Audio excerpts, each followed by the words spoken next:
দেশের মানুষ আমার মাকে কুকুরের মতো তাড়িয়ে দিয়েছে। আমার মনে হয় এখন পৃথিবীতে যারা ওই ফেরাউনের উত্তরসূরি তাদেরও আল্লাহ ওই অবস্থায় করছে। ডক্টর মোহাম্মদ ইউনূস দায়িত্ব নেওয়ার পরে অনেকে তাল তুলেছিল যে তাড়াতাড়ি করেন, তাড়াতাড়ি করেন।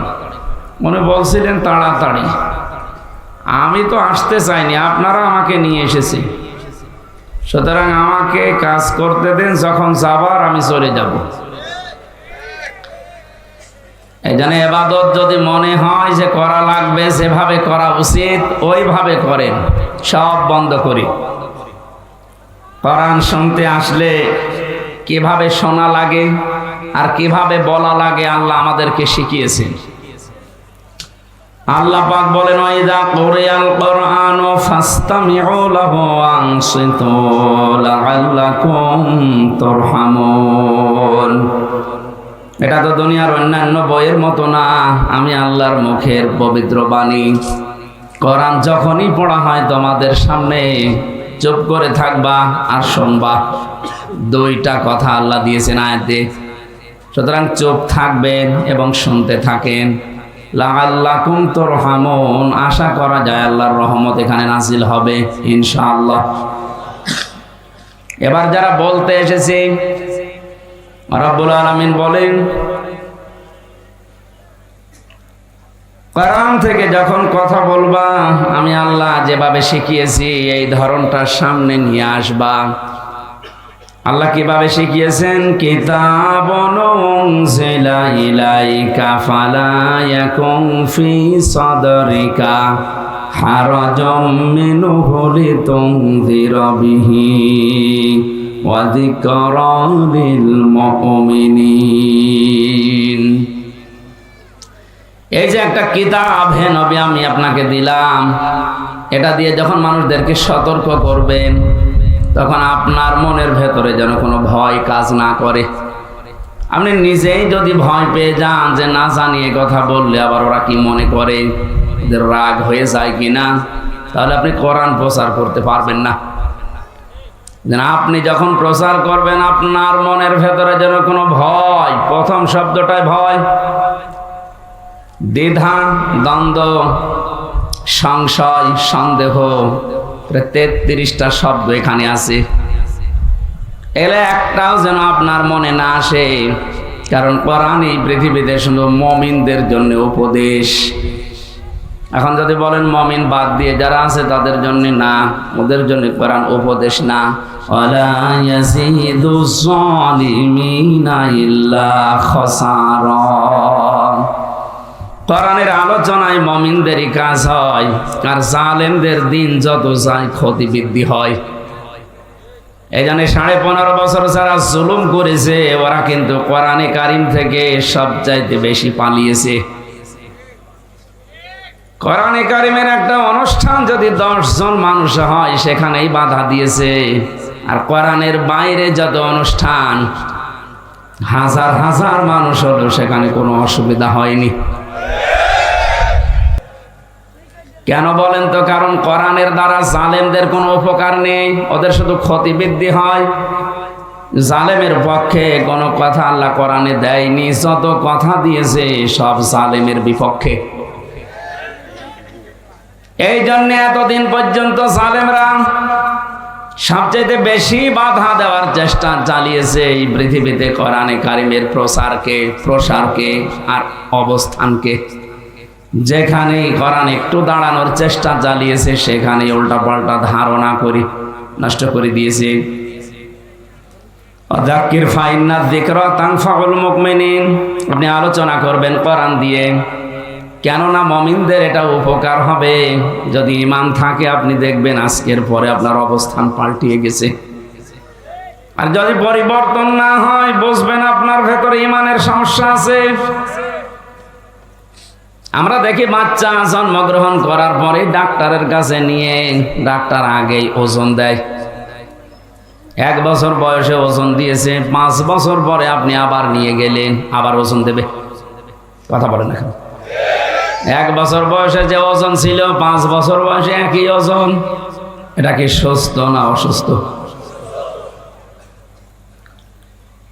আপনি এতদিন পর্যন্ত কি শুনেছেন আমি জানি না, আজকে যেটা শুনবেন এটা একেবারে নতুন বিষয় কোরআনে কারিমের।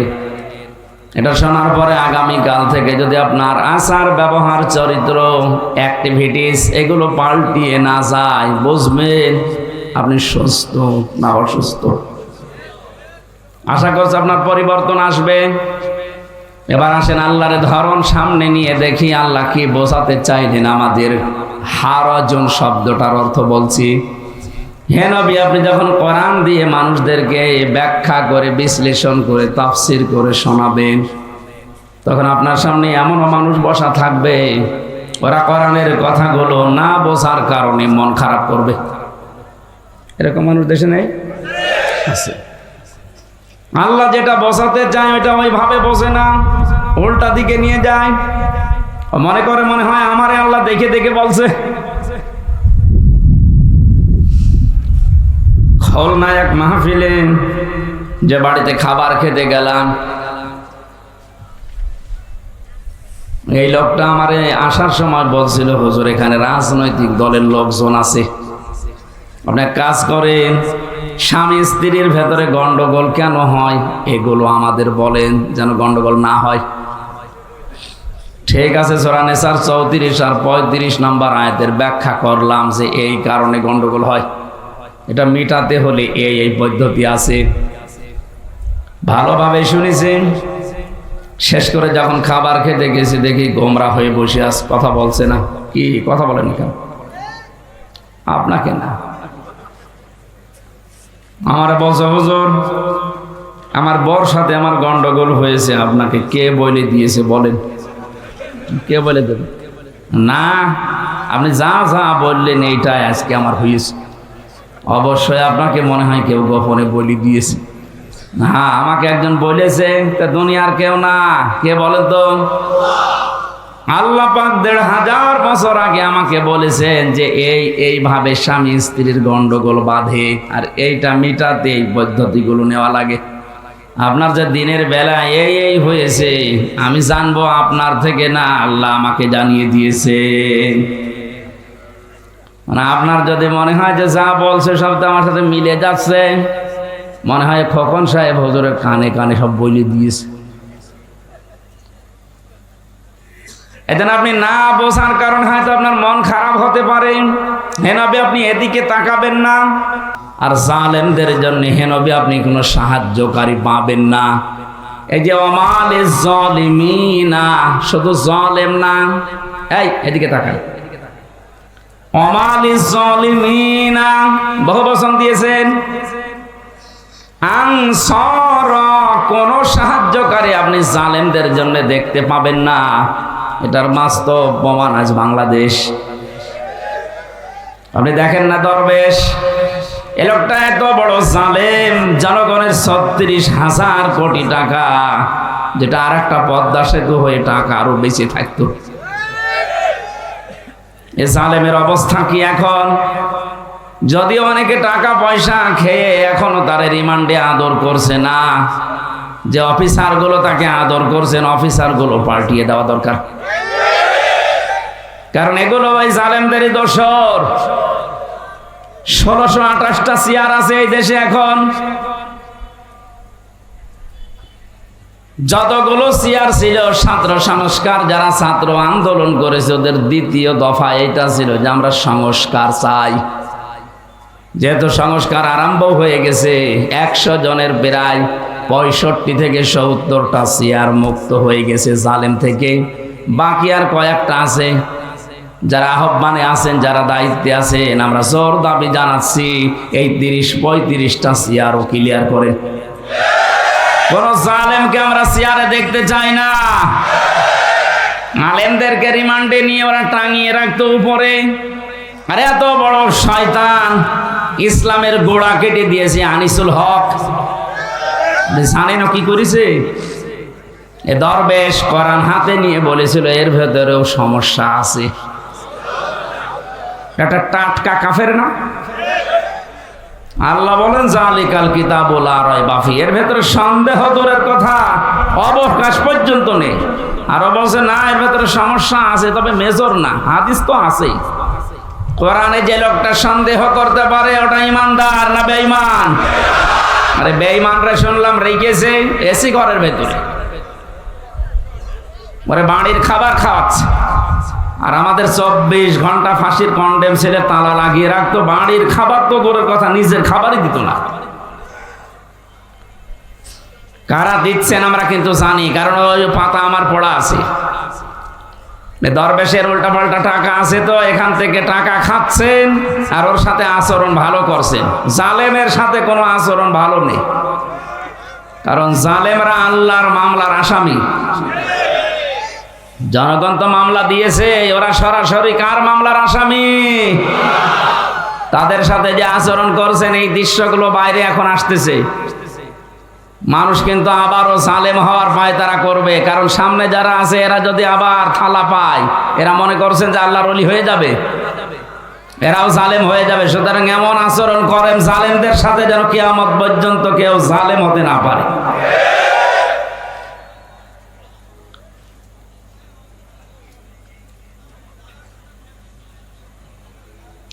জালেমদের জন্য কোন সাহায্যকারী দুনিয়া আখিরাতে নেই, এ ঘোষণা কার?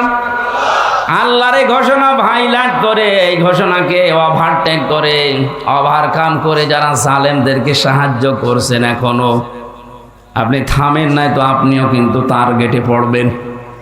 কথা বলেন না কেন? আমি ইঙ্গিত দিলাম, কথা হয়তো আপনি বুঝেছেন না, বোঝার ভান করে বসে থাকবেন না।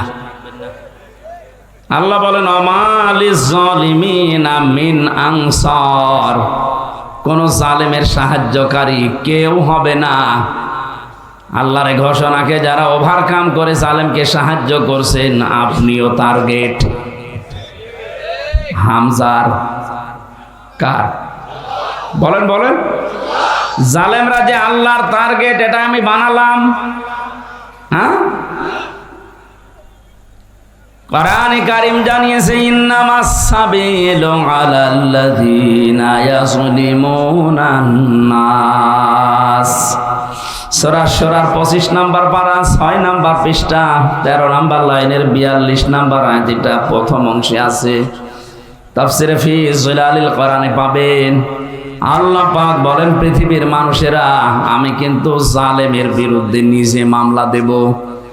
সুতরাং এই 15.5 বছরে কে কি জুলুম করেছেন আপনি কিন্তু নিজে জানেন। হয় নফসের উপরে জুলুম করেছেন, নাই পরিবারের উপরে, নাই সমাজের উপরে, নাই রাষ্ট্রের উপরে, নাই জনগণের উপরে। যারাই জুলুম করেছেন তারা আল্লাহর মামলার আসামি। অনেক যেমন নাম ধরে বলছিলেন, আমিও বলছি, একেবারে খোলাখুলি বলছি, এদেশের যে দায়িত্বে ছিল পালিয়ে গেছে, এই মহিলা থেকে শুরু করে যারাই তার দোষ, সবগুলো আল্লাহর মামলার আসামি।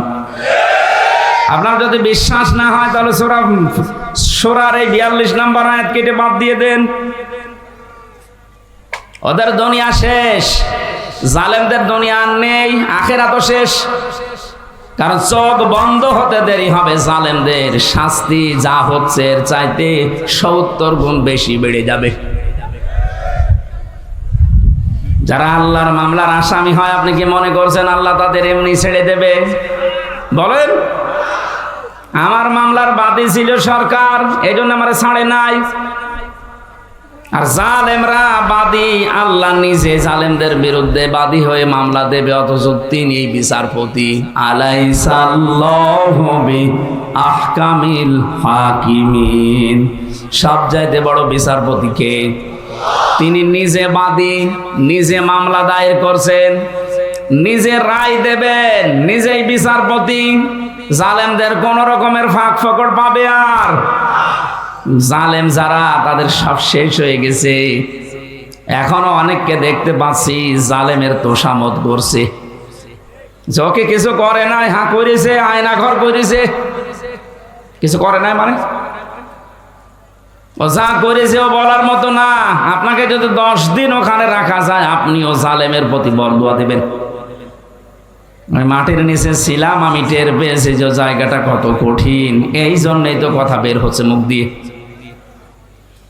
এখনো যারা জালেমের তোষামদি করেন, সাফায় গান, তাকে সাহস দিচ্ছেন, আপনি কিন্তু নবীর সুপারিশ থেকে বঞ্চিত হয়ে যাচ্ছেন। তিরমিজি শরীফের হাদিস, নবীজি বলেন, দুই প্রকার মানুষকে আমি নবী কোনোদিন সুপারিশ করব না। তার এক নম্বরে যারা জালেমের সাফাই গায়, জালেমের তোফামতি করে, জালেমের প্রশংসা করে, জালেমকে সাহস দেয়, সাহায্য করে, আর যারা দুনিয়ায় বেদাত আবিষ্কার করে। আশা করছি আপনি থামবেন। এরপরও যদি আপনার চরিত্র না পাল্টায়, একটা কারণ এখানে আছে। আমরা অনেকে বলি যে এত দোয়া করেন, এত কিছু করার পরে অনেকে তো ভালো হয় না। না, হবে না। কারণ কি? আল্লাহু লা ইয়াহদিল কওমাজ জালিমিন। আল্লাহ পাক বলেন, আমি জালেমদেরকে পথ দেখাচ্ছি না, দেখাবো না। এই জন্য জুলুমের মারতা যাদের শেষ হয়ে যায়, পরিপূর্ণ হয়ে যায়, ও মানুষগুলো যদি পরিবর্তন হওয়ার চেষ্টাও করে, আল্লাহ তখন আর নেয় না, যেমন ফেরাউনকে নেয়নি। নাতে এত অত্যাচার করার পরও মানুষের মনের ভেতরে কোনো প্রতিক্রিয়া আসে না, কোনো পরিবর্তন আসে না। এখনো পর্যন্ত কিন্তু জালেমেরা যারা, ওরা এখনো পর্যন্ত উল্টাপাল্টা কথা বলছে। এদের কপালে আর হেদায়েত নেই। কারণ ইহাদি, এটা মজারে, বর্তমান, ভবিষ্যৎ, প্রেজেন্ট, ফিউচার। আল্লাহ ওদেরকে এখন পথ দেখাচ্ছেন না, হেদায়েত দিচ্ছেন না, ভবিষ্যতেও দেবে না। যদি কোনো জালেম ভালো হয়ে যায়, তাহলে বুঝতে হবে কোরআনে আল্লাহর এই কথা ঠিক নেই। কথা বুঝতেছে? কোন জালেমের জন্য ভালো হয় না, ও মরে যাবে, তারপর ওর বৃদ্ধি কমবে না। আবু জেহেল যেদিন জবাই হচ্ছিল, আব্দুল্লাহ ইবনে মাসউদ রাদিয়াল্লাহু তাআলা আনহু তিনি যখন বুকের উপরে চড়ে বসলেন, ছুরি চালিয়ে দিলেন। আমার বুকের উপরে তুই কে? হযরত ইবনে মাসউদ বললেন, আমি ইবনে মাসউদ। কি করিস এখন? বলে, তোকে জবাই করব। জবাই যদি করো, তো আমার গলাটা একটু বড় করে কাটো, মানুষ যেন দেখে বুঝতে পারে যে এটা নেতার মাথা। শয়তান দেখছে মরে যাচ্ছে, গলা আলাদা হয়ে যাচ্ছে, তারপরও বৃদ্ধি কমছে না। কি অপমান হয়ে গেল, এরপরও বৃদ্ধি কমেছে। ষড়যন্ত্র চালিয়ে যাচ্ছে। গত বর্ষদিন ওনার ছেলে একটা স্ট্যাটাস দিয়েছে, দেশের মানুষ আমার মাকে কুকুরের মতো তাড়িয়ে দিয়েছে। একটা কথা, দেশের মানুষ আমার মাকে কুকুরের মতো তাড়িয়ে দিয়েছে। এর চাই তার কি অপমান হবেন? এরপরও যদি আপনার বৃদ্ধি না কমে, ষড়যন্ত্র না কমে, বুঝতে হবে ফেরাউনকে আল্লাহ যা করেছিল আপনাকেও তাই করবে। কারণ জুলমের মাত্রা যখন পার হয়ে যায়, তখন আল্লাহর দায়িত্ব ছেড়ে দেয়। না, তোর কপালের হেদায়েত নেই। যদিও ফেরাউন শেষে বলেছিল আন্নাহু লা ইলাহা ইল্লাল্লাহ, বলতে পারে নাই। যারা আলেম বসে আছেন তাদেরকে বলছে, ফেরাউন যখন খাবি খাচ্ছিল, একবার নিচে একবার উপরে, ওই সময় কিন্তু বলেছিল আন্নাহু লা ইলাহা ইল্লাল্লাহ, বলতে পারে নাই। ইল্লাল্লাহ বলতে যাবেন, ফেরেশতা জিবরাইল এক খামলা কাদা এনে মুখের উপরে দিয়ে বলতে, তোর বলার দরকার নেই। কেন? আল্লাহ বলেন, এখন আকাদ আসাইতা ক্বাবলু ওয়া কুনতা মিনাল মুফসিদিন। এর আগে তুই সব চাইতে বড় স্বৈরাচারী ছিলি।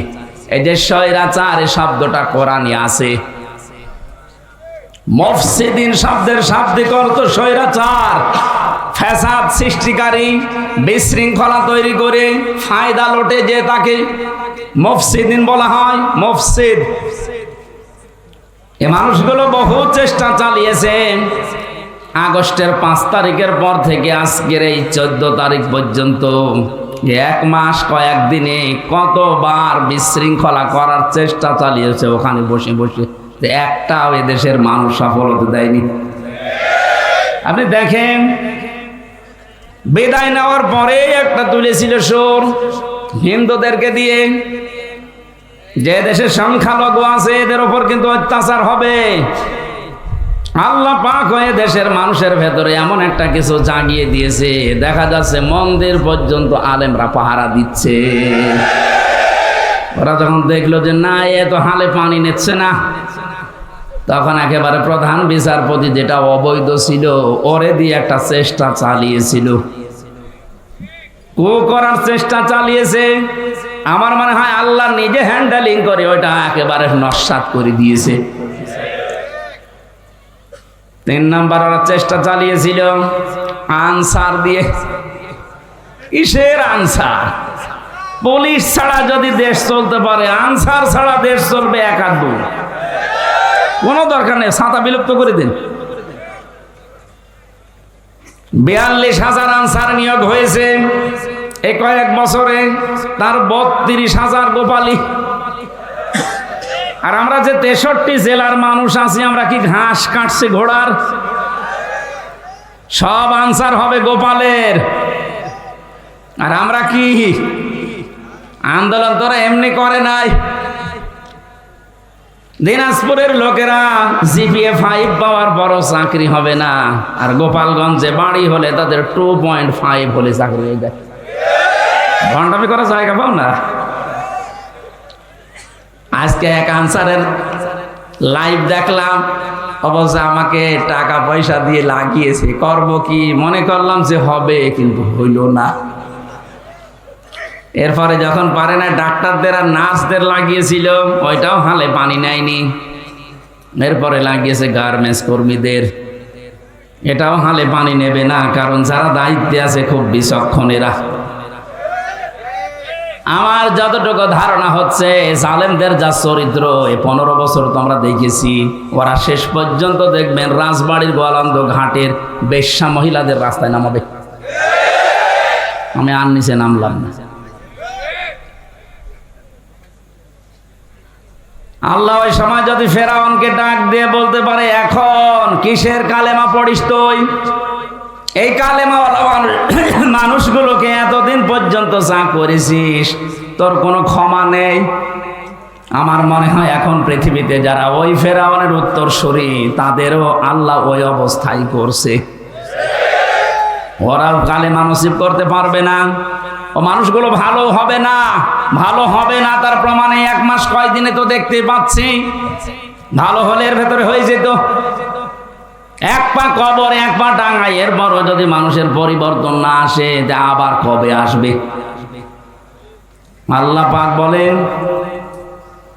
ফালিয়াউমা নুনাজ্জিকা বিবাদানিকা লিতাকুনা লিমান খালফাকা আয়া ওয়া ইন্না কাসীরাম মিনান নাসি আন আয়াতিনা লাগাফিলুন।